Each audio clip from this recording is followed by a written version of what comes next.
About us or dogs? I'm talking about all the sickly people out there. Well, yeah. Everybody I know is sick with something. I mean, I got all my shots, Marna, and I was sick as a dog a couple of weeks ago. I know So. you were. I know. All right, everyone. How are we feeling? Off we go. Good evening, everyone. We will call this meeting to order. This is the Township Board's Joint Board and Commission meeting, our annual meeting. It is 6 o'clock here on February 11th, 2024. We'd like to welcome you all. Thank you for coming.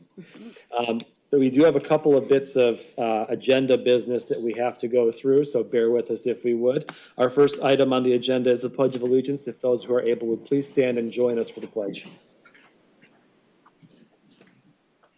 I pledge allegiance to the flag of the United States of America and to the republic for which it stands, one nation, under God, indivisible, with liberty and justice for all. Next on our agenda is item 3, the roll call. Will Deputy Clerk Gordon please call the roll? Supervisor Hendrickson? Here. Clerk Demas? Here. Treasurer DeShane? Here. Trustee Lentz? Here. Trustee Wilson? Here. Trustee Sunland? Here. Trustee Trezise? Here. All board members are present. Thank you very much. So next item on our agenda is item 4, presentation. And this is a review of our 2024 goals and looking ahead to our 2025 goals. And I'm going to be giving the presentation on that this evening. And so, as I mentioned before, again, thank you for being here. You'll be hearing this a lot, I'm sure, from all of us over the course of the evening, but our volunteers who serve on our boards and commissions are so critical to the hard work that the township does. And really, your work helps to make our lives easier as we sort of get the policies out and operate the township for the staff as well. So we thank you tremendously for all of your efforts over the course of the last year and looking forward to next year. So we want to go over our 2024 goals with you, and each year the Township Board adopts a series of goals that we set for ourselves and our staff and our volunteer boards and commissions to strive to achieve over the course of the year. And in 2024, we set 5 goals. I'm going to briefly go through each one of them here just to remind ourselves of the hard work that we all did. The first goal on the list was enhancing public safety. Those of you who are watching what was going on at the board meetings may know that about halfway through 2023, our police force was in dire straits from a hiring perspective. We had, out of a total possible 42 sworn officers, we had 31 on staff. And we had a number of planned departures and retirements coming in 2024. And so the board set the goal to enhance our public safety, and we did so by approving the recruitment and retention program for our police and fire. And that helped to raise the pay for our police officers and our firefighter paramedics. And also made available a recruitment bonus to any township employee who referred a successful candidate to our police or fire department. And we're very pleased to say that the efforts there were very successful. Since that program was put into effect in December of 2023, we've gone from 31 sworn officers, as I mentioned, to 39 out of a possible 42. And so we've really turned around our hiring issues there. And we do have, I believe, a number of people in the pipeline, and we're hoping to bring that up to fully staffed this year. So a lot of good work there. We've also filled our fire positions as well. We had 34 firefighter paramedics on staff, and we are now up to the full roster of 36 that we have approved. And so fully staffed in that department as well. The third part of that public safety goal was to explore putting enhancing our gender equity at our fire stations by putting gender-neutral dormitory onto our central fire station.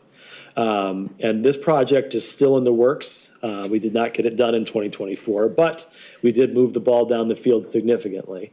We are seeking funding sources right now. It's looking like it's going to be a relatively expensive project, but an important one, as we've seen a tremendous amount of our new firefighter paramedics who are women and deserve to have a dormitory that makes them feel comfortable just as much as anyone.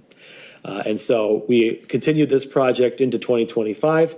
And hopefully we'll be able to see some groundbreaking in the next year or so there as we move toward completing that goal. And, why is getting our public safety fully staffed important? Well, call volumes for both our police and fire agencies have been continuing to increase year over year, right? There's no shortage of need for our police and fire. And one of the things that we heard as a board when we conducted our public listening sessions in 2023 and 2024, I should say, the top concern was policing our streets. It was hot on everyone's mind. And the number of citations that we've issued, not that that's the end-all be-all, since this program has gone into effect has gone up tremendously. So our police presence is being felt on the streets. We're helping to keep drivers safe, keep our pedestrians safe, keep our bikers safe, and making sure that we have an effective traffic safety program going on here in the township. And we're very pleased with the efforts of that. Goal number 2 in 2024 was our community and senior center goal. For those who are not aware, as a result of the Okemos Public Schools bond issue a couple of years ago, they are demolishing and rebuilding several buildings within the Okemos School District. One of those currently houses our senior center. And so we know that in 2027, the senior center will no longer exist. And so the board adopted this goal to study the feasibility of building or acquiring a senior center. And as we're doing that, we're cognizant of our triennial survey results that we've received over the last several surveys that have indicated that a community center is one of the top things that residents of the community want that we do not have. And so in addition to looking at the feasibility of finding a new home for our senior center, we're also exploring the possibility of building a community center that's available for all residents as well. There was a task force chaired by Trustee Marna Wilson that met throughout the year last year and in 2023 and 2024 and identified a site at the old Yonkers building at the Meridian Mall. You may have heard about this. This was talked about relatively substantially in the press over the course of the last 12 months. Ultimately, the board in August of last year determined that the proposals that were put forward were a bit more expensive than we felt the community was willing to bear. And so after the results of our meeting in August, where that determination was made, the task force was reformed and has been meeting since September of 2024 monthly. And we have a mission of presenting 2 proposals, one that is a senior center only and one that is a senior and community center. And so the work on our senior community center goal continues into 2025. But it is certainly our hope that we can have a plan in place so that our seniors do not find themselves without a home for their senior center in 2027 when that is required of us. Our third goal in 2024 was citizen outreach and enhanced citizen communication. Our goal here was to continue and enhance the ways that the township reaches out to and communicates with our residents. And so one of the most direct ways we did this was the Township Board, after holding a number of successful listening sessions in 2023, continued that program of listening sessions in 2024. In '23, we went out and did them at 6 different locations throughout the township. In 2024, we centralized them here because this was a big enough space that we could accommodate the number of people who were interested in joining us. Those 3 sessions were very well attended. And we got to provide some updates to the community about a number of our issues, including our local roads, our police program, and so on. And we got to hear about a number of issues that we hadn't heard about, and frankly, we needed to hear about, so that we could address some real citizen issues that had come up. And so we were very pleased to continue to do that. I think that, it's my opinion anyway, that these were very successful, and it was a good opportunity to hear directly from our residents and be able to respond directly to them about some of the concerns that they may have been having. In addition, we produced the 2024 citizen survey, pardon me, that I mentioned earlier, and that went out in June and July of 2024, and we got a lot of good data back from that that helps to inform our direction and our vision for the township, as well as producing our Prime Meridian magazine, which is, of course, our annual magazine that highlights a number of activities that our departments do: Parks and Rec, Clerk's Office, Treasurer's Office, Home TV, basically all the highlights of what you might expect coming this year in the township. And for those of you who get excited about the Prime Meridian magazine, keep watching. At our next meeting, we're going to be having a short presentation on it, and it should be coming into everyone's mailboxes in the next month or so. So keep an eye out, and that's a very popular publication that we do. We also explored doing some additional content in video format through what was the Good Morning Meridian program.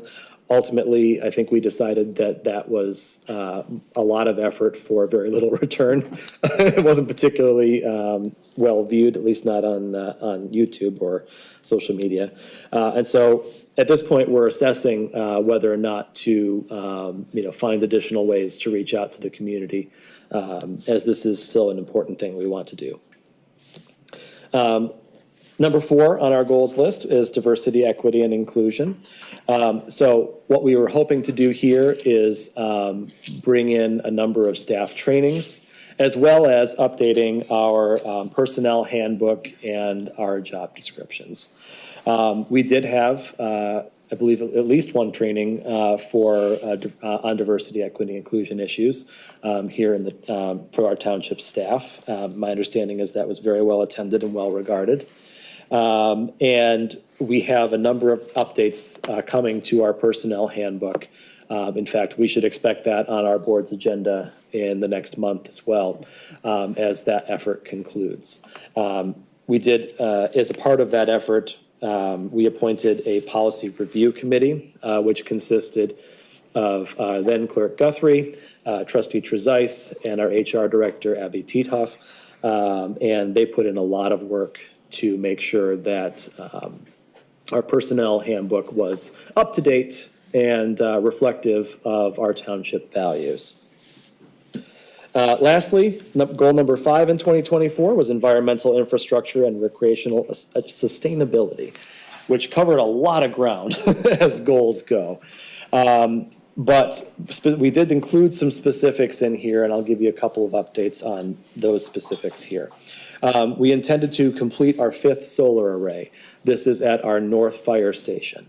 This project has been delayed slightly, but for good reasons, because we applied for a grant to pay for the solar array.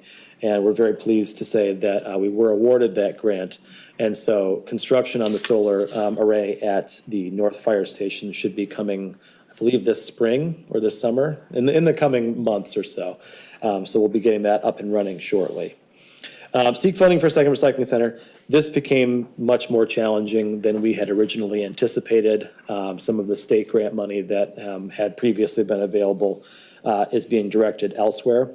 And so we are recircling the wagons to identify how we can fund a second recycling center. Not giving up on the dream, just got to figure out how to get it paid for. Completing phase 2 of our MSU to Lake Lansing Trail, which if you have not been out there, I highly recommend it. Maybe not when it's so icy. But now you can go from the community music building on the west side of MSU's campus all the way up to Gaylord C. Smith Drive where our service center is on one contiguous paved pathway. And it is a real treasure. And we are currently in the process, not to jump ahead here, but we are currently in the process of getting phase 3 architected. And we hope to have phase 3 completed, which will get us all the way to Lake Lansing Park in the next year or so. So we're very excited about the progress that's been made. This is a 10 to 15 year project that we've made significant headway on in the last couple of years. And we're very thrilled to continue that work. And then determine the future use of the Central Park Pavilion. So some of you may have noticed if you've looked at the building directly across here where our old farmer's market used to be, the Central Park Pavilion has seen some significant upgrades over the last year. And that was due to the hard work of former Director Mazur and current Director Wazinski as they planned and implemented those updates. And now we have doors on the side to make sure that the wind is not, and the weather is not an issue. It's dramatically increased the usability of that building. And also it's got a well-needed facelift after a number of years. And so if you haven't been over there, again, maybe in slightly warmer times, go take a visit and take a look because it's definitely worth seeing. So that's 2024, which will be the longer of the two, I promise, because we have things to actually talk about results. But I will quickly go through our 2025 goals. And so you'll see some variations on a theme, some very similar ideas here. But I think that's because our board has a continued and similar vision that we had a year ago. And I don't think that's too terribly surprising. Goal number 1 in 2025 is to provide superior citizen-driven services.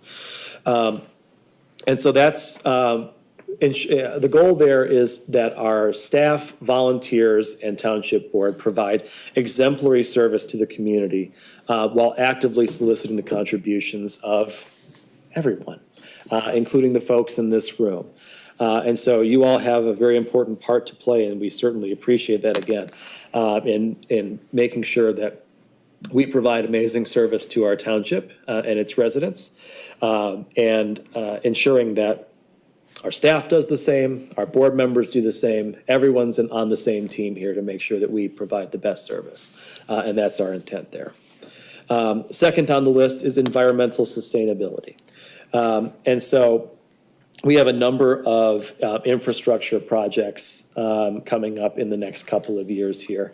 And it is our goal not only to continue our work of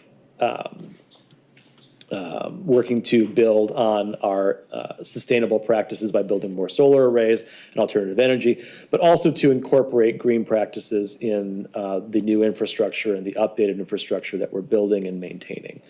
And so we'll be looking at both public and private projects, working on prioritizing ensuring the environmental sustainability of those projects. And so we're very excited to see what we can do there.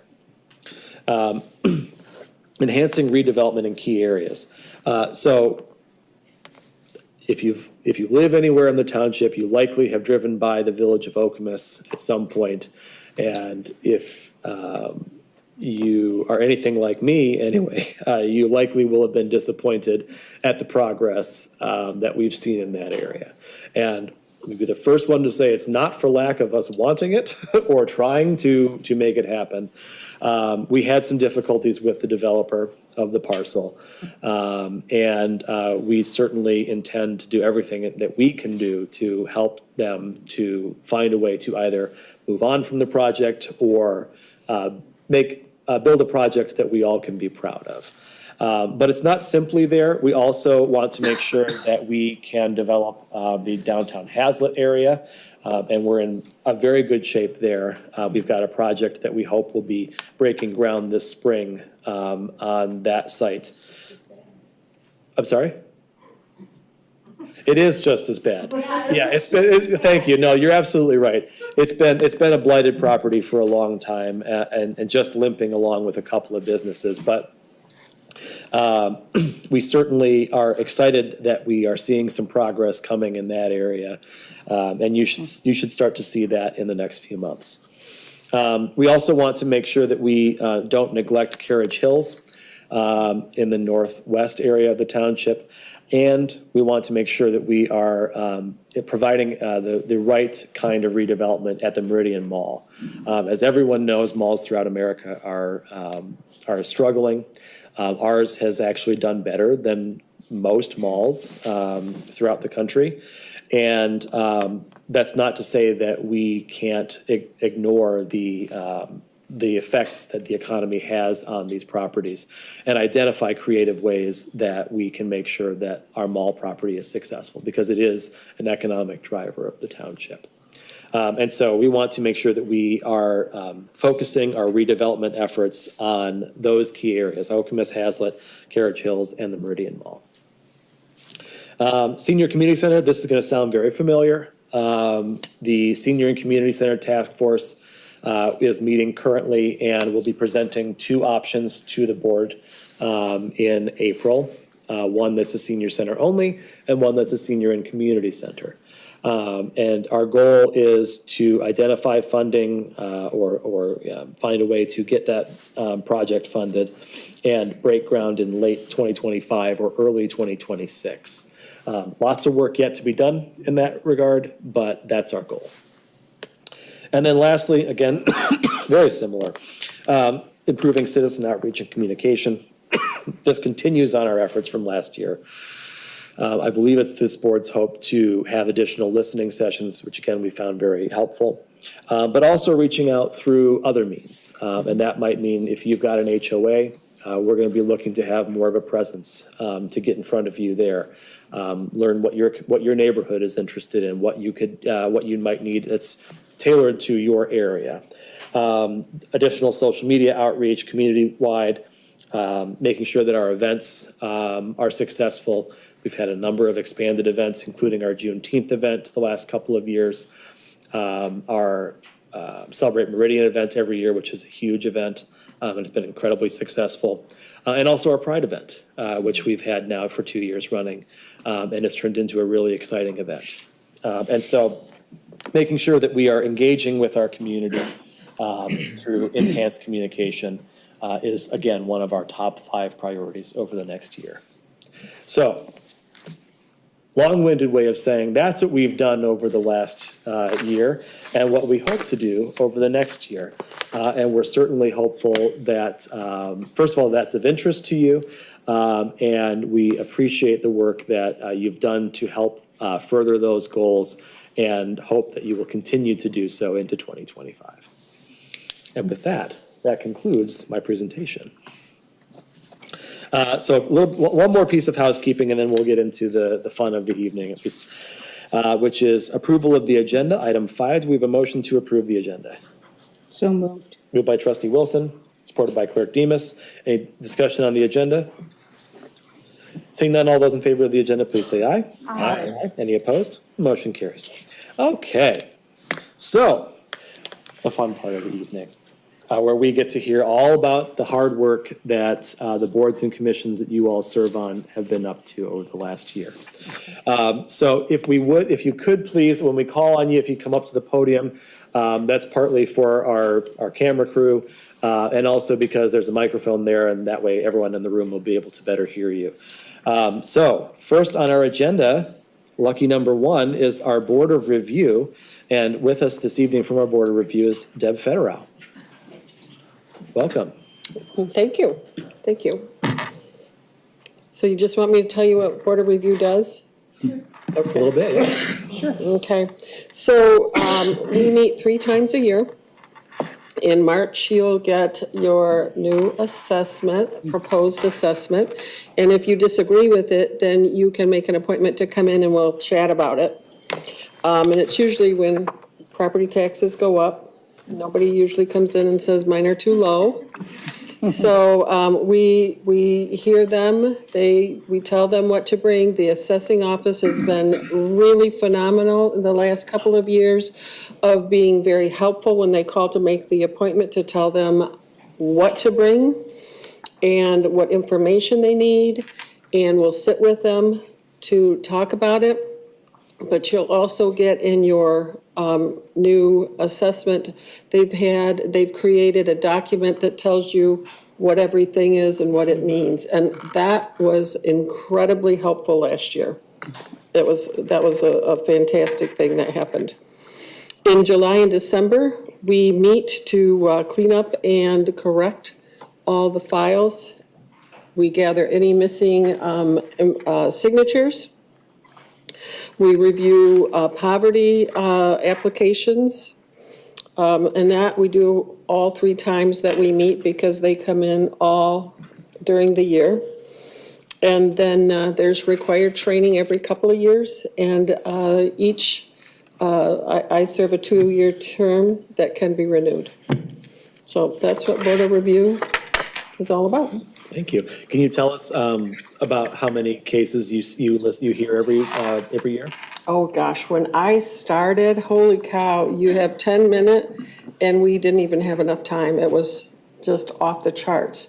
As I've been honored to stay on the board, the appointments have been less and less. Less and less because I think there's so much good information. I think the assessing department does such a good job of informing and educating along the way, so some of them just decide not to do anything. So I can't tell you how many numbers wise, it's less. It's less. And sometimes, like last year, we thought it would be more because it was a pretty substantial increase. It was 5%. That's a big increase. So, but again, it wasn't. Terrific. Yeah. Board members, any questions? Thank you very much. Thank you. So next, we'll be moving into what I call the Tim Schmidt Hour. We had a number of boards and commissions who, for various scheduling reasons and illnesses and what have you, were not able to send a representative, but instead we'll be Planning Director Tim Schmidt, who's going to tell us all about the Planning Commission, Zoning Board of Appeals, and Building Board of Appeals. Yeah, so I will keep this brief because no one is here to listen to me. But I just want to point out some of the highlights from the Planning Commission last year, because although by numbers they were down a little bit, they had several projects that were took up a lot more time than I think some from years past. So overall, they had 15 development applications last year, 1 text amendment and 2 rezoning applications. But a few of those took up a lot more time than others. I'll just highlight those briefly. The text amendment was actually a result of a project from 2023 that they reviewed in the village of Namoka up north of Hazlitt Road. The staff noticed and the board noticed during that review there were a number of inconsistencies in the ordinance, and so they then took some time early this year to fix that, clean up those inconsistencies, forward those to the board, the township board, which were ultimately adopted late in the year. The 2 rezonings that they had this year, both major rezonings, one of which was denied, one of which was withdrawn. It was recommended for denial. The applicant actually withdrew it and has resubmitted it now. That was for the property on the northern third of the former Faith Lutheran Church property on Dobie Road. Substantial amount of public outreach. The Planning Commission took that into account, did make a recommendation for denial. The applicant then withdrew, met with the neighborhood, took into account some of that feedback that they received and have resubmitted a conditional rezoning application that has been recommended to the board, and the board will hear that in March. Additionally, they also saw the rezoning, reviewed the rezoning and recommended approval for the next phases of the Copper Creek development in Hazlet. This was consistent with the master plan, consistent with the zoning. It was a relatively straightforward one, but it does lead to, the potentially one of the last major subdivisions in the township. We have had initial meetings with the developer on that, and believe that we will see something this year on that project. In terms of major development projects, I think everyone's aware that the Starbucks is under construction on Grand River Avenue finally, after the most thorough demolition I've seen in a while. Took some time.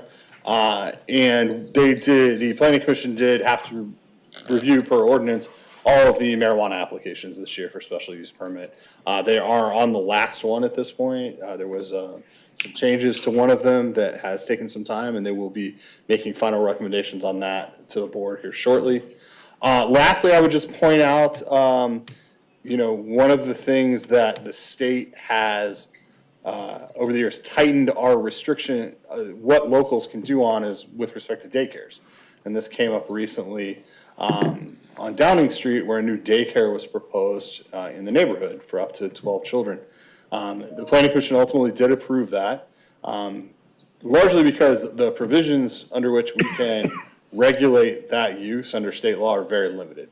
If it's under 7, if it's 6 or less, we actually under state law have no ability to regulate it. It is considered a residential use of property by right.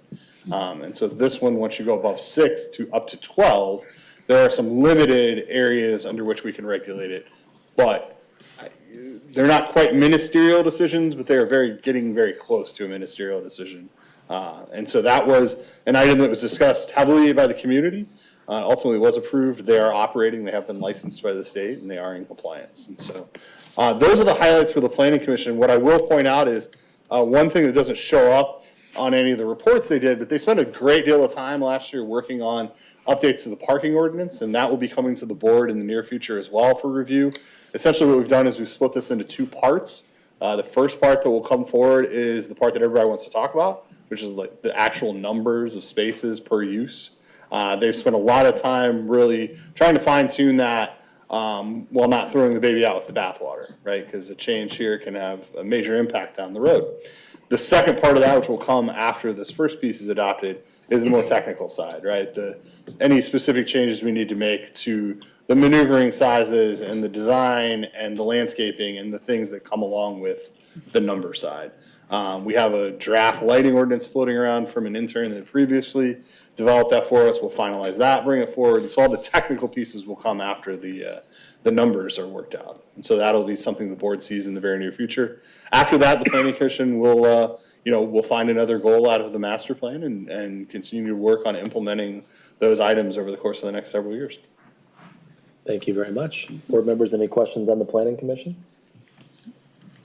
Trustee Wentz? Not so much a question as much as a comment, but I really appreciated the time you took, Tim, to explain the role of the township versus state laws, specifically regarding the daycare that was approved. So, that as a new board member, it's really something that I can lean on you, Dempsey, and the staff to tell me where exactly the township role begins and ends. So I wanted to point that out.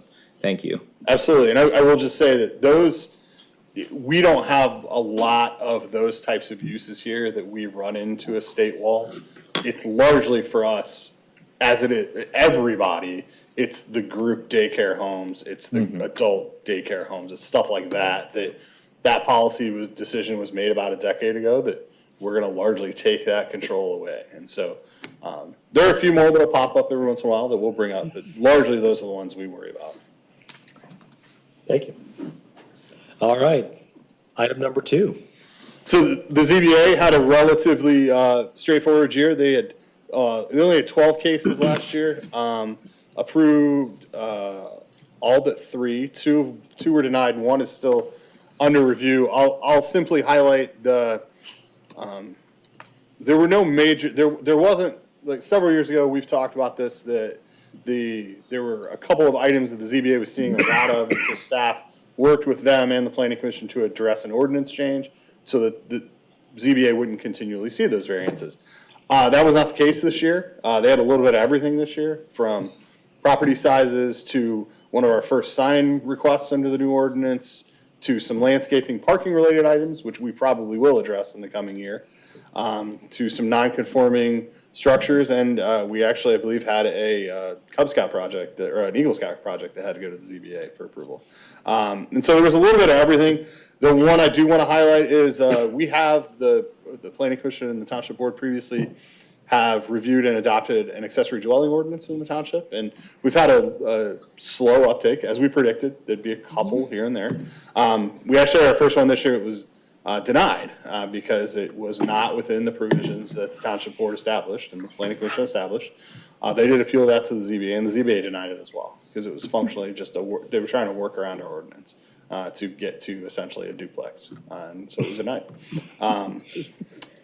The Planning Commission the ZBA will continue to work on an issue with respect to the Grain Reserve project. We highlighted this very early on and asked them to look into it, and they are now finally looking into some wetland setback issues they had related to the design of the decks. So relatively minor. They're easy fixes for them if they want to just rotate them or take them off. The problem goes away. But they're working through that problem still, and the ZBA still does technically have a case open. And the Grand Reserve, for those who may not know. Grain Reserve is the development that's currently under construction between Powell Road and Central Park, just to the north of Grand River Avenue. Or if you're landmark oriented like me, north of the old Panera. North of the Old Paris, south of the Willows. Yep. So yeah, very good year for both of the boards. Good. Board members, any questions on ZBA items? Well, as someone who had previously served on the ZBA, I applaud you for, it's a very challenging board and commission to work on. They're the ones who I think most often have to say no when it comes to our boards and commissions. And there's often a challenging environment with the public, and it's a very hard job, but our ZBA acquits themselves incredibly well. And unfortunately, they're not here to hear me say all of that, but perhaps they'll be listening later, and they certainly deserve all the credit in the world for being able to do all they do. Completely agree, and I always point out the ZBA is the sort of last line before it goes to the court in many cases. So they do a fantastic job with that sort of Damocles hanging over their heads. Good. All right, and last but not least, the Building Board of Appeals. So Building Board of Appeals did not meet this year. Just for those of you, for background purposes, the Building Board of Appeals is here to hear appeals against building code or property maintenance code related items. It's extremely rare that they do actually meet, and it's generally a very technical thing. The last one that we had was 2 years ago, and I believe it was related to a stair tread heights on an existing building that they were trying to renovate the second floor of. The treads did not meet code. There was no realistic way to get them to meet code, and so they had to request a variance for that.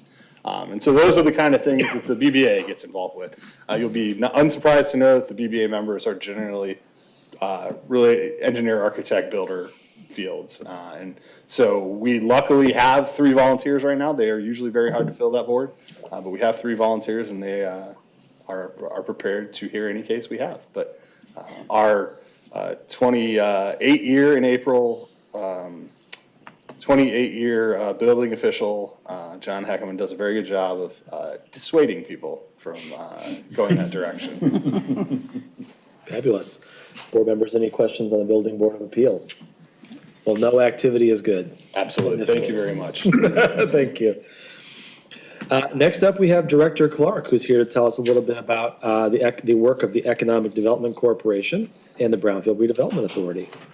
Director Clark. Good evening. A little background, the Meridian Township Economic Development Corporation started in 1981. It was a response from a community related to Ingham County that we wanted to be the instigators of the projects that happen in the community that are focused on business or development, attraction, retention, and expansion. And so that's what the EDC is here for, right? Is to, their mission is create an entrepreneurial culture, setting the example for revitalization of the business districts and leaders in building sustainable public-private partnerships. So they kind of are the, the peanut butter and jelly in the sandwich between the business community and developers a lot of times, or the business community and the township in a lot of cases. In general, the EDC supports a few of our community events, being anything from Lunar New Year. They've done support of Celebrate Meridian. They've done support of Pride. They've done support of Juneteenth, Meridian Motor Fest, and those kinds of things. Anything that's going to bring crowds of people together, hopefully to be able to spend money and make Meridian a vibrant community, are focuses of the EDC. They also support any grant initiatives for redevelopment. So any of the grants that we pursued for Village of Okemos or Hazlet or any of those between getting public support, that is something that the EDC is a big part of. Last year, Lansing 501 started the first Lansing Regional Attraction Program in the entire region, which is a little bit of a surprise. And they went to several different communities asking for support, and the EDC was a part of that.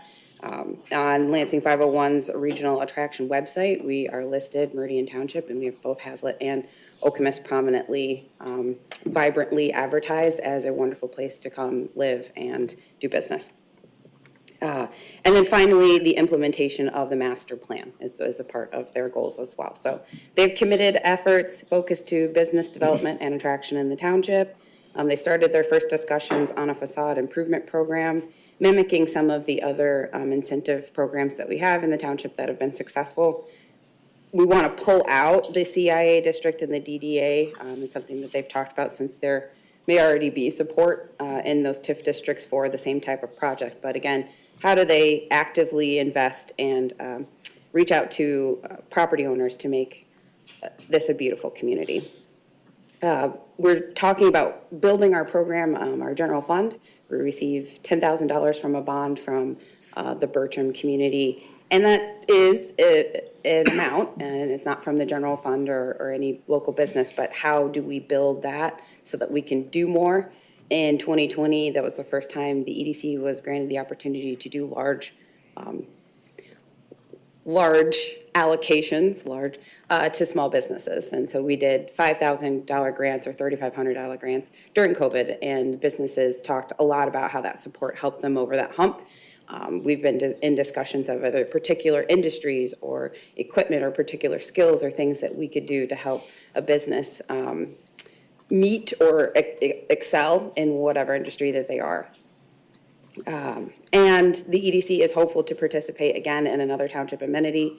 They were very excited about Marketplace on the Green. Obviously, it has an economic component, is a driver and attraction for the community, and so that is something the EDC would like to be a part of. And we've recently started our Heart Safe community program with the fire department to provide AEDs in small businesses. Either the business directly is going to buy the AED, or they have the opportunity to donate funding to help another business who can't afford one save a life. Terrific. That's what I have. Thank you so much. Board members, any questions about the EDC? A lot of really hard work being done there. We certainly appreciate that. And, the Heart Save program has already distributed a number of those AEDs, right? Yeah, and we have a new application this week, so, Fabulous. yeah. Terrific. Well, thank you. The Brownfield Redevelopment Authority. Brownfield. So the Brownfield Redevelopment Authority has the power to incentivize the cleaning of materials or sites previously developed in the township. This is a state law, and the state law allows communities to create the authorities that will review projects, review the creation of the projects and implementation of those plans. In Meridian Township, we started our brownfield in 2017. Again, in response to Ingham County having a brownfield that we shared, and that project is Elevation. Meridian Township has potentially reviewed 8 brownfields in the township. And that doesn't mean that there are only 8 locations that would qualify as a brownfield site. It just means those are the 8 locations that we have an approved plan or discussion for a plan. We have 5 active approved plans for brownfield right now. The first being Elevation, and we have about $2.2 million left in the reimbursement for that project. The next being Joe's on Jolly, with about $370,000 left to reimburse on that project. Following that is the Hazlet Marathon at 1619 Hazlet Road. That has a remaining $278,000 reimbursement on that. It's a long one because it's a small increase, so we give out only a little bit each year. The American House Meridian at 1673 Hazlet, which is our mixed-use bookend project in Hazlet, has about $1.1 million left to be reimbursed over the term of the plan. The Township Board and Brownfield did approve a state and local plan for the Village of Okemos, but with the project in limbo at this time, we'll probably go back to the BRA and terminate that plan so that we don't have it just hanging out there without any activity. And our final plan is our approved plan with Hazlet Village Square. That is also a state and local tax capture brownfield plan for $2.4 million right now. So yep, those are our brownfield active plans. Sites are going good. It's one of my easy, that's definitely like real air quotes, real easy development incentive boards, because it's pretty easy to see, does this qualify? Is this going to get built? It's fairly simple for some of those boards. So I appreciate all the work that the BRA members have done and getting us aligned and getting redevelopment projects happening. Terrific. Thank you. Board members, any questions about the BRA? Yes, Trustee Lentz. Thank you for the presentation. I'm, curious, considering redevelopment is one of those 2025 goals, and hopefully this is an easy yes or no, but my understanding of the Brownfield Authority is a project is brought forward to the BRA, and then the mechanisms start working, because you said there's plenty of projects that aren't being, or plenty of brownfields that aren't being worked on. So is that something that the township takes on, or is that you receive an application and then you work from that there? Correct. So to give a little clarity, because people hear, okay, we have 5 brownfield plans, that means out of all the 18 to 20,000 parcels in Meridian, there's only 5 contaminated sites. That's not true. I would imagine almost every site in Meridian Township is contaminated. But yes, directly, those 5 approved plans are plans where the property owner has come to us and said, this is what we need for reimbursement, or without it, we will not get a development. And the township and the brownfield have agreed to reimburse. Yeah. Thank you for that context. I Yep. appreciate it. Thank you. All right, I don't see any other questions from board members, so thank you very much, Thank Director you. Clark. Next up, our treasurer, Phil DeShane, will be giving us a presentation on the pension board. Thank you, Supervisor. I'm Phil DeShane, your treasurer, and currently the chair of the Meridian Township Internal Pension Fund. At the close of 2023, the pension fund managed by Meridian Township was funded to the tune of $4,261,753. For that last year, there were 44 retirees receiving $432,000 in payouts, an average annual pension of $9,800. The pensioners range from 65 to 94. 65% of the funds, or $4.2 million, are invested in a diverse group of stock funds. 30%, or $1.3 million, are invested in a diverse group of bond funds, and about 10% is kept for current cash year payouts. PNC, Institutional Asset Management, these people manage these funds. The pension fund is professionally managed, and payouts are given through the GRS pension management firm based in Southfield. At our last meeting on May 13th, 2024, GRS reported that we're 100% funded in our internal pension fund. There are no current employees in this old internal pension fund. Short of a catastrophic collapse in the stock and bond market, and watch your news every day because we don't know what's happening, that should not change. We currently have 1 opening on the pension board, so if any of you would like to serve on a second board or commission, please feel free to sign up. I want to thank all of you for all you do on your boards and commissions. Some of you, like Joyce here, 1 wasn't enough, 2 wasn't enough. Joyce actually served on 3 different boards and commissions, so thank you all for the time you give. We couldn't do what we do on the board without the the legwork and the important work you all do in your commissions. You're really important to the function of township government. Any questions? Board members, any questions about the pension board? 100% is exactly where you want That's a to great be. number. Our current employees are involved in the municipal employee retirement system, otherwise known as MERS. Some of you might be enrolled in that as well. And with Mark Kieselbach, our former planning director retirement, 3.5 years ago, no current employee is enrolled in the pension, or internal pension fund. Thank you very much. Thank you. All right. Next up is our Downtown Development Authority. We have Angela Wright here to tell us a little bit more about what they've been up to. Hello, thank you so much. So I have been fortunate enough to be a part of this Downtown Development Authority Board for a couple of years. And I think we're making some really great strides and have accomplished some really great things. So we have created the facade improvement program, and we're assisting in up to 50% of reimbursement for those project costs. And in 2024, we were able to provide our first grant at $15,839. We have added additional funding growth to our general fund, which is exciting. We've added about $2,000 since creation by adding a 30-day high-yield CD to our funds. We are no longer in debt and have a balance as of December 31st of 2024 of $195,049.50. We are currently in discussion with 2 property owners to complete our match on Main, and that's up to $25,000 for our reimbursement grant. We are in discussions with current property owners regarding redevelopment. It was really nice to see supervisors speak about the township also focusing on redevelopment in the DDA. And we know that's a common goal of all of us, but we would love to see that move forward. So it's great that we're joined in that. We installed a new sign coming down to the DDA. We know our old one was removed a little while ago. The board worked at a redesign and implementation of that, so now you know when you're entering our DDA. Any questions? Board members, any questions? Well, I for one love the sign coming in. Yeah. It's really, it was a shame to lose the old one. And Indeed. nice to see it being replaced, and it's now, of course, in line with all the other township signage that's been sprouting up around the community, and nice to see there. And yeah, we're doing our best to make sure that we get the Village of Okemos parcel up and running here before we can help it. Perfect, thank you. Thank you.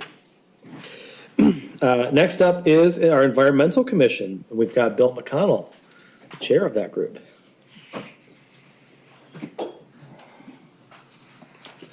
Good evening. Always a pleasure to see you all and join the community and see all the wonderful things that are going on. I usually, by way of background, divide the duties of the Environmental Commission into a sort of a regulatory function, a legislative function, and an outreach or education function. The regulatory function is tied to our Wetland Protection Ordinance, which provides the Environmental Commission an advisory role to the Township Board on wetland use permit applications, of which we've had none for several years, which is wonderful because it's a lot of work. Opinions are divided about why that is, but my feeling is that folks who want to propose development projects in the township have learned to just figure out where the wetlands are and build around them. So the business of trying to encroach on a wetland for another couple of apartment units or houses and then have to do all the mitigation, I think we've gotten the message across that you might as well just stay out. There have been some delineations, wetland delineations done, which is the first thing you have to do in order to prove that you're not encroaching. They've been done and no work has been proposed within them. So that gives us a lot more time to work on our policy goals. We have a green space plan that was first adopted back in 2004, and we've been working with township staff to see just how well we're doing at implementing that. And my sense from a sort of casual review is that a lot of what we proposed in that 2004 plan was protection of environmentally sensitive areas, so-called priority conservation corridors. And Most of those are still intact, and many of them have actually been protected through land preservation acquisitions. So that's a policy that's working well, and with a little bit of review, we can decide whether there's some more parts that we want to add to that or anything we want to reinforce, or whether it's just doing its job. The second piece is a climate sustainability plan that we first the board adopted back in 2017. We did a 5-year review in 2023. And now we have a wonderful new set of commission members who have looked at this thing and said, this is unworkable, it's a terrible document, we've got to get it straightened out, and have now turned it into a wonderful spreadsheet, which we're going to use to track exactly where we are and who's responsible and how we're moving forward. So that's exciting. The last piece on the education and outreach, I think probably the biggest thing we're doing in that realm is the Green Grants program that the board created for us to administer. At about $20,000 per year, we're spending every dollar, or at least allocating every dollar that we've got in all sorts of fun projects. You got a report back in July about some of those, but maybe folks are not aware. A lot of them have to do with naturalization of public spaces, both at libraries and at schools, pollinator gardens, native plant gardens, mycology programs, some invasive species removal, and other activities. So those are just wonderful. They're little tiny grants, $300 up to $4,000. So it's not big money in a township kind of perspective. But if you're a public library and you'd like to have a nice project and give some volunteers some materials to do something, it kind of works some magic. So a lot of what the commission does on a sort of day-to-day basis, as it were, we only meet monthly, is done in teams. So we have an energy team that's really working on both solarizing the township and solarizing each other, our own homes and businesses. We have a green team that organizes our recycling events. And these are, again, those examples of the community stepping up and undertaking these activities that have a real impact, but at very low cost for the township. The new members of the commission are not only bringing that energy, but also bringing us connections in ways that we haven't seen before. I think one of the originators of the Environmental Commission, Dave Chapman, many, many years at Okemos High School, and always a very strong connection with the Earth Club there. Now we have not only a teacher from Hazlet High School, but also a student representative from Hazlet High School, bringing us that perspective as well. And I just wanted to point out, the commission can't really take credit for it other than that Harrison Batten is our student representative and a student at Hazlet High School. But he gave a presentation here at this podium last week about a program they're doing where high school students from Hazlet High School are going out to the middle schools and doing after-school environmental activities. And it's just, you look at the pictures, you hear the content that they're talking about, and it's just really heartwarming and reassuring that the youth of the township are gaining access to that information and that enthusiasm, and it warms my heart. So happy to answer any questions if you've got them. Thank you very much. Board members, any questions for Mr. McConnell? Yes. I just wanted to thank you, Bill, as a township representative on that board for running these meetings well. I know that we all want to have a valuable environmental commission, and shout out to Laura, the other new board member on the environmental commission, for attending tonight. And you know, I think these are very valuable for our community. So I wanted to thank you again. And if you've not been out to one of their recycling events or their conservation events, you absolutely should. They're tremendous and they are very well attended. So, thank you. Next up is our Community Resources Commission. We've got Georgia Steica here to tell us a little bit about that.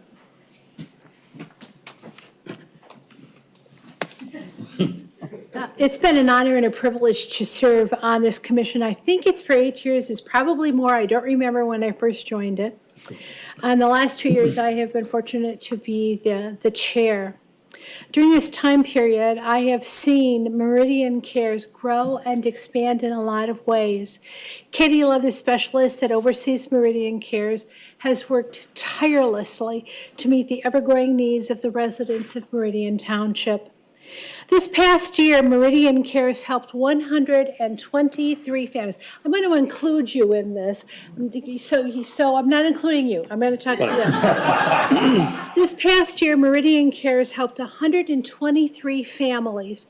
These residents are of all ages, some with families, some are individuals. They are responsible, caring, hardworking individuals who are one catastrophe away from financial need. The $51,088.69 given help these families to pay their rent, to avoid eviction, or paid their utility bills to avoid a shutoff. But the Meridian Cares, and that's what we refer to ourselves as, doesn't stop there. Meridian Cares, in collaboration with Rotary and Kiwanis, supported a back-to-school project for Okemos and Haslet Public Schools. 48 filled backpacks were donated. Katie was in contact with teachers at the schools and secured highly requested supplies, which were then given to the schools, in addition to $125 gift cards to purchase snacks for those children that were in need. As cold weather approached, Meridian Cares worked with Okemos Community Church to hold a coat drive. 76 families were served, receiving 236 coats, and 76 families received coats, 30 snow pants, and 78 pairs of boots. And during the holiday season, with the help of students and the generous donation of service organizations and local grocery stores, Meridian Cares coordinated baskets of food to 285 families for Thanksgiving and 287 families for December holiday meals. Meridian Cares coordinated the Michigan Sparrow Mobile Health Clinic, going to local apartment complexes to assist in bringing free health services to local families. This is the first time we've done it this year, and we're going to continue it next year. Meridian Cares also participated in several community events, including Project PAC, Sock Out Suicide, Celebrate Meridian, the Meridian Township Police Department Halloween event, and Santa's First Responders, working to make residents aware of Meridian Cares. That's our major goal, and has been for several years, is that we're there. We've been there for a while, but there are a lot of people that don't know that we're there, that we can help them. So that's our outreach effort, to make sure that people know that we're there. I am most proud of the efforts of Meridian Cares to bring together the many service organizations in Ingham County. Last year, we hosted the Community Resource Connection. Over 40 different service organizations were in attendance and learned of the efforts of the other groups, 40 organizations within Ingham County. Lots of them didn't even know other organizations that were doing similar jobs that they were doing existed. The goal was to make it easier for these organizations to network with each other, to serve the needs of the people. There was much positive feedback from those in attendance, and we're going to be hosting another event like that again in just a few weeks. You can find us now on the township website. You used to be able to do it before, but it was really difficult to find us. And with the help of the communications department and the township, we're now really easy to find. So before individuals would say, okay, but I need help, and where do I go, and who do I talk to? Now it's really easy to do. So look us up, and if you're aware of anyone in need, please refer them to Meridian Cares, refer them to Katie. Katie doesn't turn down anybody. She is one of the most wonderful. I have to applaud for hiring her for this position, because she is without a doubt the hardest working, most sincere, and just a wonderful person to work with and to work for. I think people that approach her find her as a caring individual, and if at all possible, if we can't meet their needs, The other thing she does is she directs them to all of the different organizations within Eaton County and at the state that can help them to meet their needs as well. So again, if you know anybody who needs any help, I think if you call the 211 number, you will be directed to come to Meridian Cares. So thank you. And thank you for your continued support of Meridian Cares. Without you, our job would be very more difficult. We still do some fundraising. You know, we have lots of organizations that continue to give us money, but that doesn't mean that we can't do it without the Township Board. So thank you very much. Thank you. Board members, any questions? Thank you.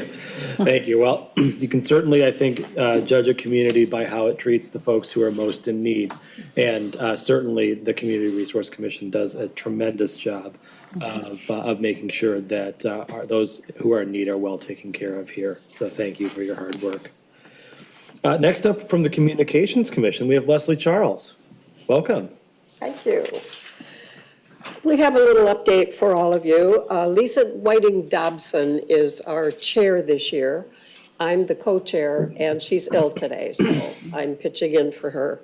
We're a small but mighty team, and we have two of our commissioners over here that I'm sitting next to as well, so I appreciate your presence. We've recently brought a new member, so that's why we have two people instead of one, because we were so small.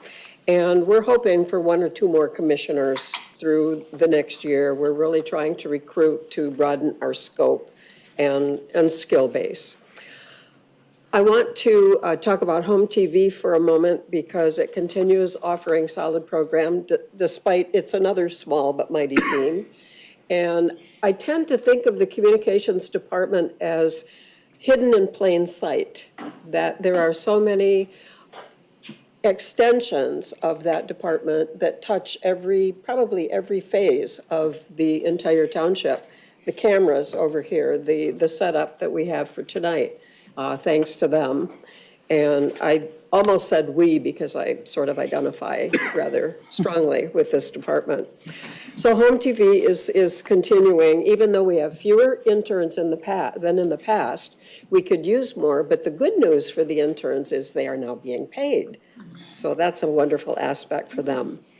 Continuing in updating equipment as needed is part of the function of the communications department. And of course, I want to give a little bit of recognition to Samantha Deal, who is our communications manager, who makes many things possible, whether they are or not, basically. So working in tandem with her for this year, our goals and focus are as follows. Review our mission and update our bylaws. Some of you have been around long enough to know we were once the Cable Commission. So life has changed, the world keeps revolving, and we try to evolve along with it. We want to learn about smart cities and the possibilities. I had never heard of this. This was something that Lisa had brought up a few months ago. So that's something that, how could that work for Meridian Township? Striving for universal connectivity in our community. Samantha has been involved in the PEG project, BEAD project, looking at the level of connectivity for our citizens from not to people who are well served. Find funding sources due to the drops in PEG and franchise fees. This is something that has changed, certainly with the change of the cable world. Continue to support and serve the communications department while exploring additional affordable options for expanding home TV programming. My last point is we support, as the commission, and promote home TV because if local news outlets continue dwindling, as especially print sources have been doing, home TV's presence will become a more vital and valued resource. That's it. Thank you very much. Board members, any questions? Well, thank you very much for being here. We certainly appreciate it and the hard work that you all do. Next up is our Corridor Improvement Authority, and we've got Bruce Peffers here to tell us a little bit more about what they're up to.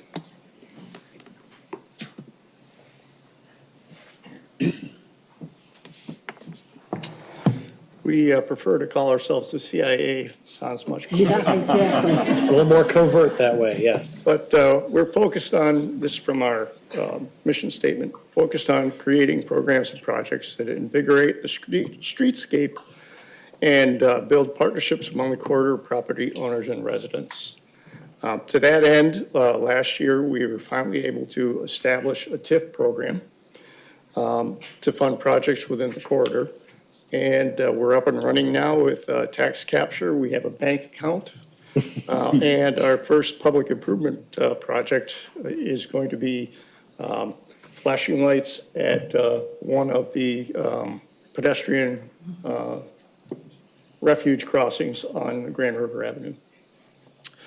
And then beyond that, our next project will be acquiring an integrated development plan for any redevelopment in the corridor. We've sent out an RFQ for said plan, and so far we haven't had any responses on that. So we're probably going to have to repost it for qualified candidates. And in addition, we may also seek out grants through CATA, LEAP, and the MEDC to get matching funding for increased mobility along the Grand River 2025 and beyond. Terrific. Thank you very much. Okay. Board members, any questions? Well, certainly the TIF coming into being will help with, the outlook and the scope of what the CIA is able to do. And so we're excited to see what the future holds. Yeah, we for our finally schools. have teeth. Yes. So, that's a big improvement. Yes, I was the planning commission liaison to the CIA in the days when basically all you could do was write a letter. Yep. And it's nice to be able to write a check now and people listen a little bit more. Well, thank you very much. We appreciate you being here. Next up is our local officers compensation commission. And we have Chair Steve Vagnosi here to give us a report. Chair Vagnosi. Good evening.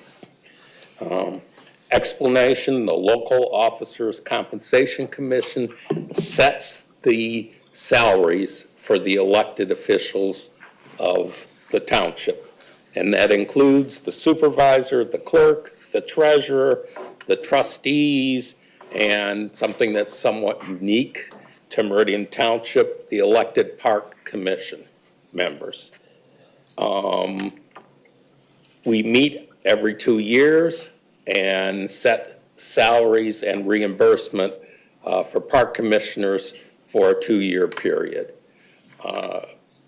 This year, we increased the salaries of the supervisor, clerk, and township treasurer and trustees by roughly 3%, with another 3% starting January of 2026. One of the limitations of the work of this commission is finding comparables to base our decisions upon. The structures of what might seem on the surface to be comparable townships are not always what the clerks and in particular clerks and treasurers have different scopes of their jobs from townships to townships. So we have to be very careful with that. So we also, the park commissioners are paid a stipend for every meeting, up to 24 meetings per year. And we increased their reimbursement per meeting to $55 for 2025 and $60 for 2026. So in looking forward, you won't have to listen to a report from this commission in a year, but we'll be back. One of the things I would just like the township officials to put in their, in the back of their head, the process and the legal restrictions on it make finding comparables. It's not like you can go to a single database and pull this stuff out. So we were, I believe, handicapped this year in terms of the amount of comparable information we could acquire. All right. Thank you. We'll file that away. Thank you. We do appreciate the work that you do, and I'm happy to serve on any committees that only meet once every 2 years. well, we may yet have you back next year to report that you spent your time on the beach, okay? But thank you. Any board members with questions or comments? Clerk, or Demas. Oh my gosh, I'm gonna stop doing that eventually. Just thank you for these updates and for all the work that everyone puts into this commission. It's not easy, but we really appreciate it. Thank you. Any other questions or comments? Thank you very much. Next up is our Land Preservation Advisory Board, and with us we've got Kathy Fay to give us an update. Welcome, Kathy.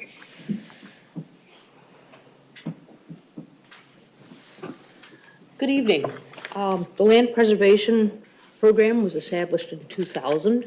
For those of you who may not know that, our original goal was to preserve 600 acres as natural areas in Meridian Township. At this point, we have 25 preserves representing approximately 960 acres. The Land Preserve Program includes the Meridian Conservation Corps, our prescribed burn program, and our wetland education and restoration program. In 2024, you may have noticed that we put up a lot of new signs. We have re-signed many of our preserves, corrected the names on some of the preserves, also put up some rule signage, giving some people some guideline about, where the property lines are and appropriate use of our preserves, and also some wetland education signs. One of our accomplishments this year was to acquire an 8x10 greenhouse and also an 8x20 storage shed. This greenhouse is at the service center, and it helps us with our habitat restoration efforts, because we do make an effort to preserve seeds from our wetlands and our preserves, and then try to generate plants, and then replant those back into our preserves. In the fall of 2024, we contracted with Wild Type to start managing an 1.5 acres at Davis Foster Preserve, and they will be removing invasive black locust trees that are out at the edge of the property that you see there. We also do surveys to figure out what we've got growing in our preserves, and that helps us then develop our management plans for those preserves. And we now have 3 part-time staff who help with the management of those preserves. The Meridian Conservation Corps is made up of 348 volunteers. It was last year. They contributed 659 hours at 56 events. The things they help do are remove invasive species. They help plant native plants. They also harvest seed, which are then sorted and packaged and either replanted in our preserves or also made available to our residents. So that's kind of just really a lot of the work that's done by even more volunteers than our board. We had a prescribed burn in 2024, and that was at Davis Foster. And the prescribed burns help us enhance the biodiversity of our plant populations in our preserves. So that's it. Any questions? Terrific. Board members, any questions? Thank you. Thank you so much. Next is our Lake Lansing Advisory Board. We've got Kurt Armbruster here. Welcome, Kurt.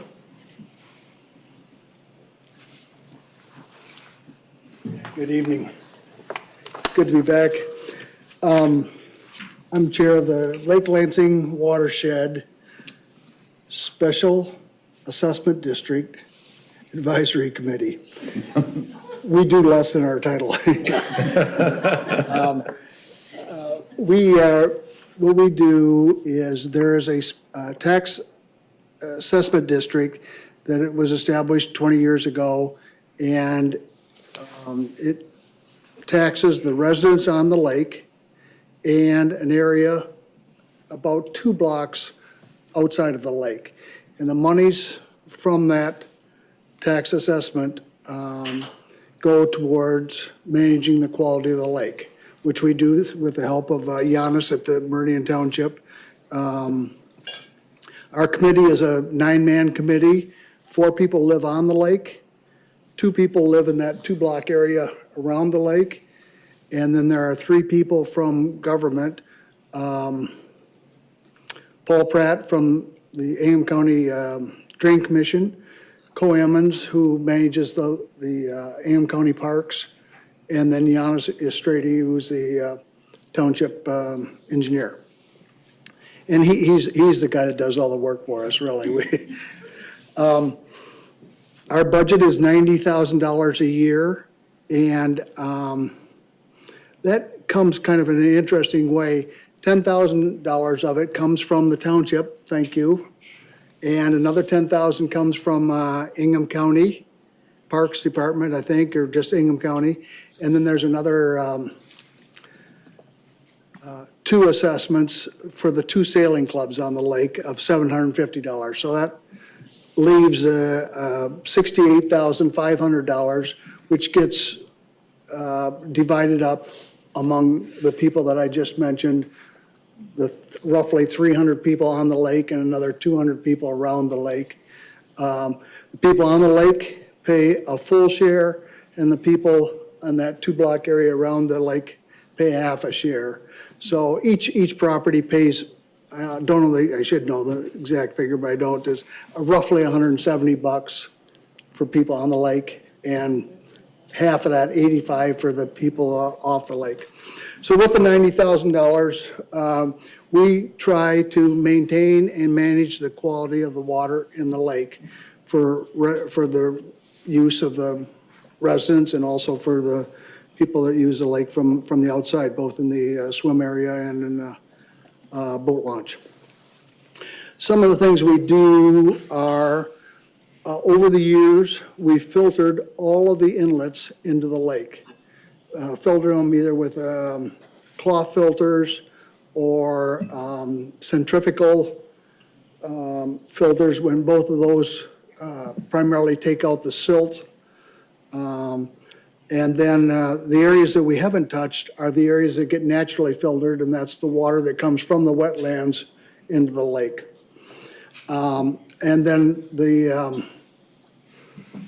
township manages or maintains those filters every year by replacing the cloth filter and keeping up smell.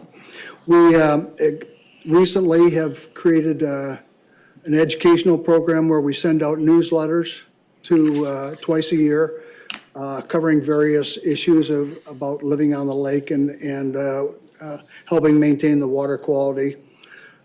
We worked with county parks to install an additional cleaning machine at the boat launch. Previous to this, interestingly, the cleaning machine at the boat launch that's been there for 20-some years was only easily used by boats leaving the lake. Well, that doesn't help the quality of the people bringing in. So we installed a new one, so now we have one on the input side for the boats, so they can clean on the way in, and then the one that's always been there can be used for people that want to clean their boats on the way out. Probably our most important activity that we do is we survey, during the summer months, we survey the lake every 3 weeks. If the lake needs to be chemically treated to treat the invasive species, we hire a company to do that and notify all the residents so they don't, usually the water's restricted use for 1 day or something when it's chemically treated. And then we ordering a harvester to remove the biomass, usually later in the year if necessary. We've promoted a natural shoreline. Technically, a seawall is bad for a lake because it disturbs the bottom, and animals like turtles can't get over a seawall and leave, and so they can't do their natural thing. And it's better for the lake if you got natural shorelines. It's probably not the most, not everybody would agree to do it, but we've been promoting doing shorelines, maybe even only on half your property, and use the other half so you can get easy ingress and egress. And that demonstration area is on the corner of Shaw Lane and Lake Lansing Road, right by the swim area there. There's also a informational posting there. With our educational efforts, we've put a lot of information on our website, on the township website. So if you go on the township, underneath one of those nice little signs is the advisory committee. And we not only have our standard stuff like our minutes and the agendas and annual reports and stuff on there, but there's also information about the dam, about the water levels and the water charts. And then there's an area, there must be like 50 or 60 links just generally to lake kinds of information. For any environmentalist would be happy to do that. They can find whatever they want. So our website has been growing. We've been working on it for a number of years, and it's helpful if you're looking for information in that area. We have not established, other than doing our normal stuff, we haven't established any really new projects for this year. We're searching around and looking at trying to do something in the fishing area. I think probably because most people do the boating and the skiing and the recreational activities like that, fishing has kind of got left behind over the years with our committee. And so we're trying to look at doing something in the fishing area, whether it's even just establishing some fish counts so we know what the fishing situation is, or maybe developing some kind of areas that will help fish propagate. So we haven't established that. That's kind of like what we're looking at, but time will tell the greatest truth on that. Any questions? Terrific, thank you very much. Board members, any questions? Clerk Demas. Yeah, I had a question about, you mentioned fishing. Is that something that the board is discussing, looking ahead for 2025 this year? Is there more that you can talk about that? I lost what you said. Fishing. Yeah, are we talking about it or what? Yeah, I just wanted to know more of the plans and what you've discussed. What we've done so far is we've had one person come in and talk to us at our last meeting, and in our March meeting, we've got Joe coming in he also lives on the lake and works for fisheries, to talk to us about some projects that maybe we could do. We're thinking about things like maybe pike spawning over in the Carlton kind of area on the south end of the lake. But really, we haven't established anything. We're just we've done a pretty good job of filtering all the water coming into the lake. If you consider the natural filters are doing their job, and then basically there's a couple pipes left, but basically we've filtered all the water coming into the lake, and so it's we're kind of like at a dead end in terms of the projects we've normally been doing, and so we're starting to reach out a little bit, and that's all I can tell you at this time is the board, we haven't decided on what we're going to do exactly, except that we're kind of looking in that area. Okay, great. Thank you very much. Thank you. Okay, and last but certainly not least, we have our Parks Commission, and we have Mary Nardo Ferris here to tell us a little bit about what they've been up to. Good evening, and thanks for the opportunity to let us fill you in on some of the Park Commission's and Park and Recreation Department activities for 2024 and where the Park Commission is going to be looking at for 2025. The Park Commission, for those that might not know, is elected to 4-year terms. We just had elections and ended up with a new commissioner last year, so we're actually really excited about that. We work closely with the Director of Parks and Recreation, Courtney Wazinski is our current director, and this is her first year, and she has done an outstanding job in continuing to steward, which was a great program. It's always hard. I believe it's always hard to follow a good act, and that's what she was left to do. But she has done an outstanding job with the staff and the properties and moving forward with things. My other commissioners are Commissioner Amanda Lick is our vice chair at this time. We have Commissioner Mark Stevens, Mike McDonald, and our newest commissioner is Emily Rambo, and we're excited to have her join us. I'm going to go through quickly our 2024 efforts and then touch on our 2025 focus just for the commission. For 2024 on our parks and pathways, that maintenance activity is a small group of 6 dedicated individuals, full-time positions. They are headed up by Katie Adams and Larry Bob, who is the lead worker for that group. They maintain all of our 30 parks, our 25 preserves, and 85 miles of pathways, in addition to maintaining and working on some of our facilities like the Harris Nature Center, the Meridian, the Historic Village, and the marketplace on the green. So they really have their hands full, and they do a great job on that. They also handle maintenance, repair projects, and special projects that might come their way. For Harris Nature Center, that is headed up by Katie Adams also and Allison Goodman. It's really a gem of our system, and they continue to do an awesome job. Last year, they had 4,500 participants in programs, and that's in addition to 4,500 walk-in visitors that they had at their facility. And they work closely with the Harris Nature Center Foundation. That is a tremendous group of volunteers that does a lot of great work to support that, that facility and the staff that are located there. The farmers market at Marketplace on the Green, Tom Carey is our manager there. He has done a great job in taking that over, enhancing the activities that are there. It was the 50th anniversary last year, and a couple of things they did was design a new market logo, and they also had dedication of murals that were painted by the public over a number of days. There's 4 panels, 2 are placed at Marketplace on the Green, and 2 are at the Central Park Pavilion, which was the earlier place for the farmers market. They have had a 25% increase in the number of vendors. They currently have 201 unique vendors that are participating.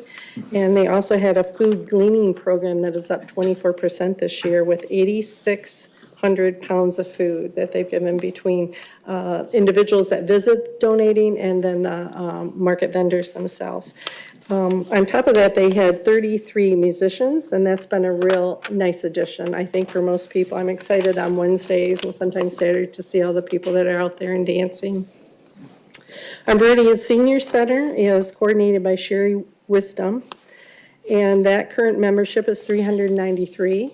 They are going to be displaced and will be looking for a new home as Chippewa Middle School is being demolished. And so that's currently where they're located. And the Park Commission and the department, Director Wazinski, are working with the Township Board on those discussions and the Senior Community Task Force and where those plans will continue to go.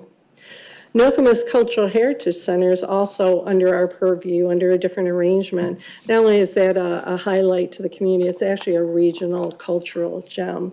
This past year, they instituted or initiated a program with both Nokomis elementary schools and Grand Ledge elementary schools to teach 3rd grade classes on the history of the Anishinaabe peoples, the culture, and some of the information. They're expanding that program this next year for additional schools. Their membership also doubled last year. So we've had some really good things going. Our recreation programs for youth and adults and also special events is headed up by Mike Devlin and Nick Wind. And they have continued to have a number of people. They have so many people, they can't accommodate them all. In addition, we don't have enough fields for them all. So they're constantly juggling that, but doing a great job and getting great reports back. One of the highlights that they did that was a special event was the Celebrate Meridian Block Party, and that they expanded this year to have a teen night in addition to some awesome fireworks, and was a community-wide celebration. Pretty much every department in the township participated in that, a number of volunteers, and the generosity of the local businesses. I want to encourage you, if you haven't, I know the board has, but this next year, it's held in June. If you want to participate as a volunteer, that's actually a really fun thing to do, and we can always use more volunteers. Another special event was the Meridian Heritage Festival that was held at the Meridian Historic Village. That was hosted both by the Friends of Historic Meridian and Nokomis Cultural Center.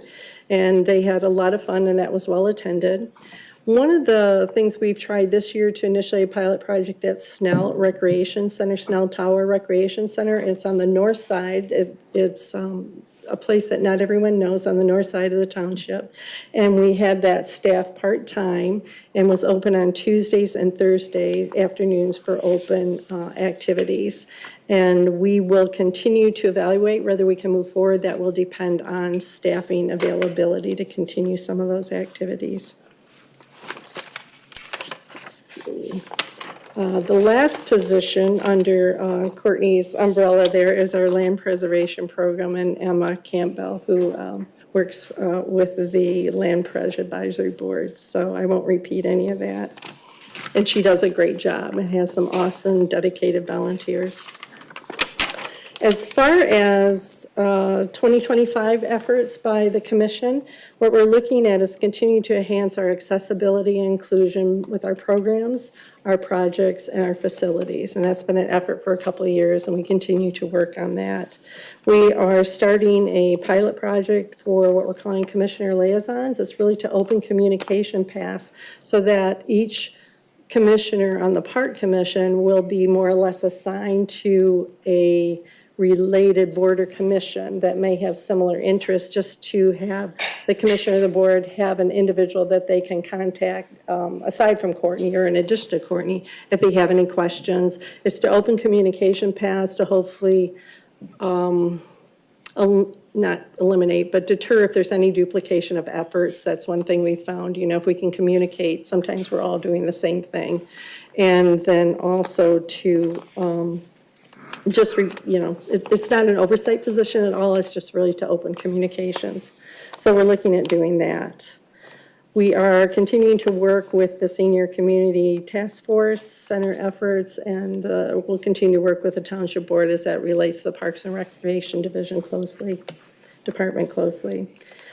Projects, our capital improvement projects, for this year, we're looking at engineering for the Okemos Road Trailhead. That's the one at 5280. And that will be engineering for that. And then we are also in the process of applying for a grant, a state grant, to help fund the development of that. Another engineering project is for a new cricket field. We do not have one in the community. There is a high demand for it, and we're looking at moving forward to do some engineering exploration and possibly site preparations with that. We're looking at construction for a Towner Road inclusive playground, so that would be a brand-new playground structure at that location, in addition to a playground at Ottawa Hills. That's more of a neighborhood playground.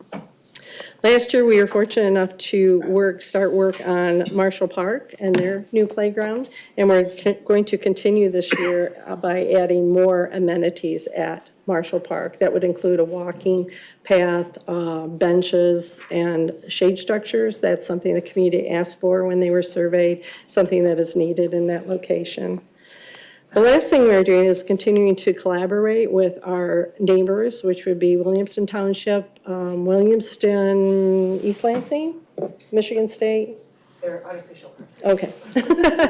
And basically clearing out navigational issues with the Red Cedar waterways. And that's an ongoing effort. We're working on some of that now, and we'll continue to expand those efforts among that group as we move into the future. So, thank you.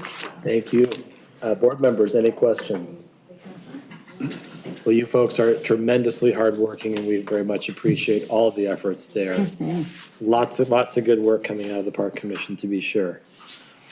That brings us to the end of our lists. Board members, any final comments before we move on? Well, oh, please. Just a thank you to everyone for all the efforts. You know, when we get to this meeting every year, we're astounded by what has been done, and we're just so pleased that you're partnering with us. Thank you. Yes, thank you very much, and we appreciate both the work that you've done all throughout the last year and all throughout this coming year, and I also appreciate your coming tonight to tell us about it. Treasurer DeShane. Along those same lines, another thank you. And also, we want to hear back from you, not just once a year. Bill McDonald mentioned the green grants, which was an idea that came before the board many years ago, and it's since been doubled. And it's created all kinds of excitement for environmental programs in the schools and even in neighborhoods. So bring your best ideas to us and share them with us, and we'll see what we can do together to make them come true, because we're all working for the same goal of a better Meridian Township. Thank you all. Thank you. With that, we'll move on to item 7, comments from the public. Any members of the public wishing to make comments this evening? Ms. Vancouvering. I have a quick question. Do you have any more details on the downtown Okemos? Is it for sale, or is there anything you can share? So the last update that we've been familiar with is that they are pursuing 2 paths simultaneously. The first being the sale of the parcel to another developer. The second being trying to rework their proposal into something that they believe will be both more in line with the community's wants and dreams and also their bottom line. And so my understanding is that they're pursuing both options, and we'll see what they do. But they've not submitted a new proposal to us that I'm familiar with. I think they're still in the retooling phase of the second path. Great, thank you. Any other comments from the public? Seeing none, we'll close public comment at 7:40. With that brings us to our final agenda item, which is adjournment. Do we have a motion to adjourn? So moved. Moved by Treasurer DeShane. Do we have a support? Supported by Trustee Trezise. All those in favor of adjournment, please say aye. Aye. Any opposed? We stand adjourned at 7:41 PM.